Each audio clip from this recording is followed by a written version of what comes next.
అందరికీ నమస్కారం అండి. నిజంగా ఇది కదా మానవత స్పందన అంటే.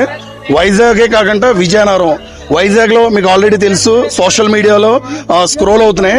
అంటే సోషల్ మీడియా మంచికి 10 మందిని పంచే విధంగా వాడమన్నారు. సో దానికి నిలువెత్తు నిదర్శనంగా ఈ పునర్విక అనే ఒక చిన్నారి కోసం సోషల్ మీడియాలో కంటిన్యూ వీడియోస్ అందరూ కూడా ఎవరి ప్రయత్నం వాళ్ళు చేస్తున్నారు.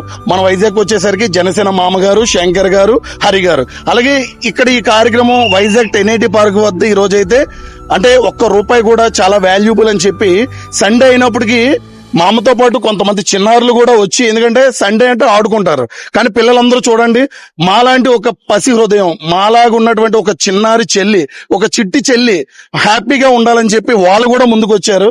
సో ఇది జరుగుతుండగా మార్గ మధ్యలో అంటే మంచి జరుగుతున్నప్పుడు మంచి చేతులు కలుస్తాయి అంటారు. విజయనగరంలో ఇదే పాప కోసం కష్టపడుతున్నటువంటి సుఖీభావ మిత్రులు కూడా వచ్చారు. So brother thank you. So వాళ్ళు కూడా శంకర్ గారి టీంతో ఇప్పుడు జాయిన్ అవ్వడం, అలాగే వైజాగ్ యువసేవ నుంచి మేము, అలాగే కొంతమంది మనకి జన సైనికులు బాలకృష్ణ గారు, ఇలాగంటే ఒక మంచి కార్యక్రమం ఒక్కరి వల్ల సాధ్యపడదండి. ఎందుకంటే ఇదంతా గవర్నమెంట్ చూడలేదు అనుకుంటున్నారా, వాళ్ళ దృష్టిలో ఉంది. కానీ ఎందుకు ఆగుతున్నారు అనేది పక్కన పెడితే ముందు ఆ పాప ఇంజెక్షన్ కి టైం లేదు. ఇదంతా ఆలోచించుకుంటూ అయిపోతే సమయం అయిపోతుంది.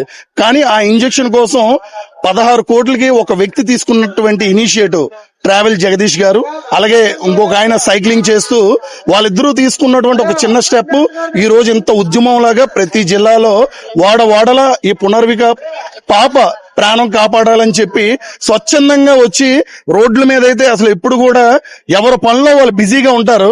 కానీ ఈ పాప బతికించడమే ఒక పనిగా, ఒక ఉద్యమంగా పెట్టుకొని ఇంతమంది పాప ప్రాణం 16 కోట్లు, పాప ప్రాణం 16 కోట్లు కాపాడుకుందాం, కాపాడుకుందాం, పునర్వికాన్ని కాపాడుకుందాం, కాపాడుకుందాం, కాపాడుకుందాం, పునర్వికాన్ని కాపాడుకుందాం.